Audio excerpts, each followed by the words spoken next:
ce petit film pour présenter l'horloge Baudet BR qui doit dater des années 60. Elle est ici en exposition. Pour un mécanicien, elle est très intéressante avec plusieurs façades. Au fond, ici sur une porte intermédiaire et encore de l'autre côté.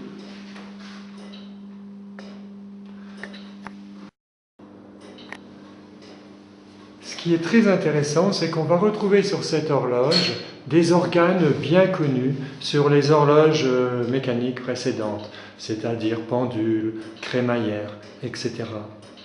Et donc ici, on a bien pendule,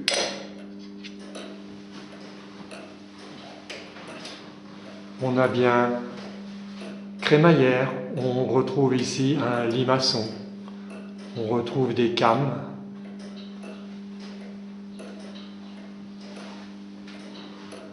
Pour que cette horloge fonctionne, il faut que cette roue dentée vienne engrainer avec ce pignon, donc que cette porte soit refermée. Après, cette horloge d'édifice va émettre les ordres de sonnerie. Ce qui est intéressant dans cette horloge, c'est sa mémorisation en cas de coupure de courant. Tout un système d'engrenage permet de mémoriser le temps arrêté pour le reproduire à la remise sous tension sur le cadran. Alors nous avons la chance d'avoir une telle horloge en fonctionnement dans une autre pièce. Voilà, elle se trouve ici. Elle est sous forme de test.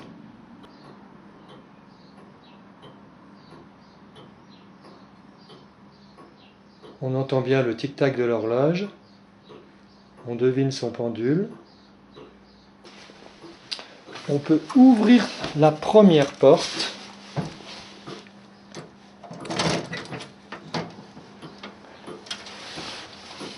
On retrouve le plastron précédent.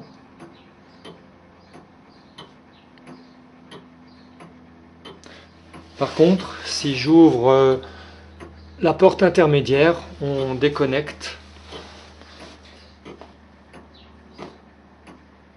des aiguilles.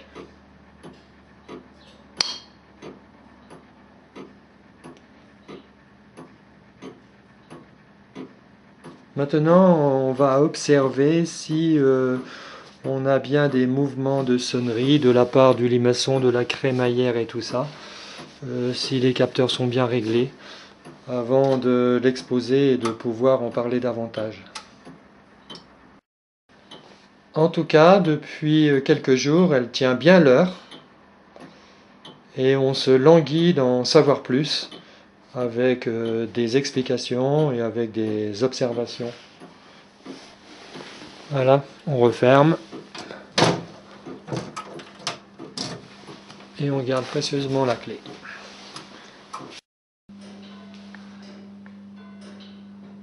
Signalons que cette horloge était encore visible dans le Briançonnais, puisque ici, un élève nous a fait un reportage sur la tour des Hermes à l'Argentière-la-Bessée qui comportait une telle horloge, puisqu'il l'a photographiée.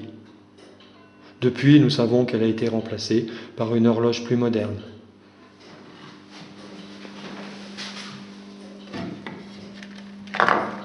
Et voilà. Fin de la visite.